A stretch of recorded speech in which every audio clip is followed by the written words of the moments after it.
This presentation is about squats and the use of this exercise in helping people with mental health issues. The videos will briefly cover the biomechanics of the squat and then show some common examples of poor technique. Exercise progressions for the squat will also be demonstrated. Finally, there are 2 case study interviews with clients who have had physical benefits from performing squat variations, and finally full squats in their exercise program. George is going to demonstrate the deep squat from an anterior view. The lowering phase or eccentric phase of the squat is initiated with knee flexion and dorsiflexion, supported by the eccentric contraction of the quads.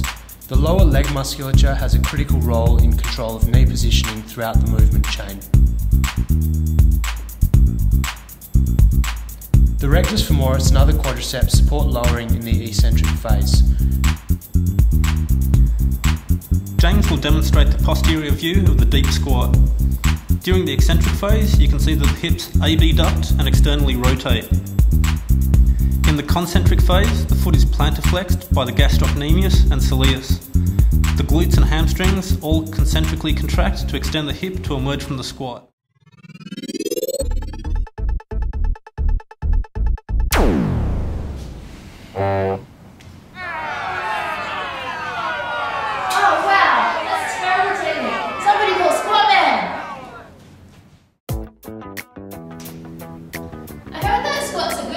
But I don't think I'm doing this right.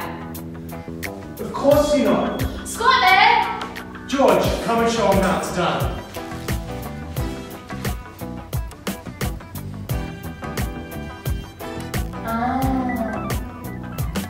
George, come back.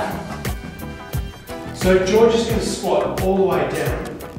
And by doing this, we get much more of a stretch through both the quads and the hamstrings. And also, there's no difference in the amount of stress on the patellofemoral joint between 70 degrees and 110 degrees of knee flexion. So you get much more out of the exercise by getting a greater range of movement. Thanks, squat man. Thanks, Scott, man! So for people that have not necessarily squatted before, or they're elderly, or they have injuries such as an ACL tear or some other pathology, there are a number of different progression exercises that we can do to get people into a functional range of movement for a squatting pattern. So one example of this is a seated squat, or sometimes called a box squat if you're using a box instead of a chair.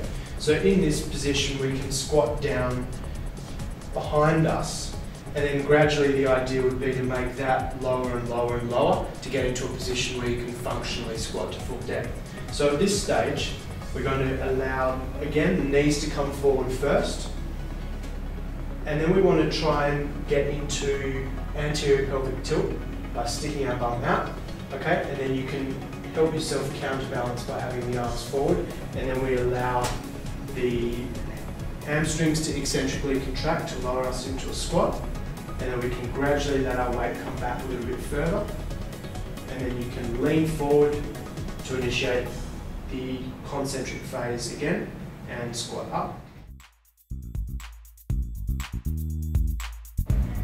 Leon's going to demonstrate a single leg variation that we would use to work up to a full squat when you've got some sort of knee pathology. So this allows us to increase the range of movement in a closed chain exercise by increasing gradually through the range of movement. So we would do that in assisting by balancing against the wall, and then he's going to gradually allow himself to flex the knee and go through an increasing range of movement. Thanks, squat man.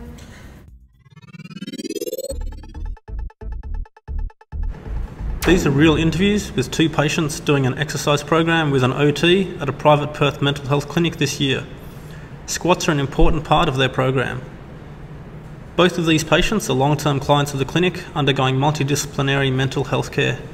They have provided consent for this information to be shared for this project. We have reproduced the interviews in audio form to make them a bit more interesting. So you do a lot of things around the house and you're busy. How do you think squats helped with your daily functioning? I reckon they helped with balance, like climbing the step ladder. After I've been squatting, I felt quite centered and balanced. Is there anything else you'd like to say? Well, I've stopped the pain medication, Biomechanics. I don't know how to say it, but I take it. I also noticed that when I stopped exercising over the Christmas break that I had twinges in my back and buttock, and since I came back it's gone. And the ball squats against the wall are great. And just lastly, which other leg or other exercises do you think helped your knees, lower back and pelvis? Leg raises have helped my lower back. The step up's good too.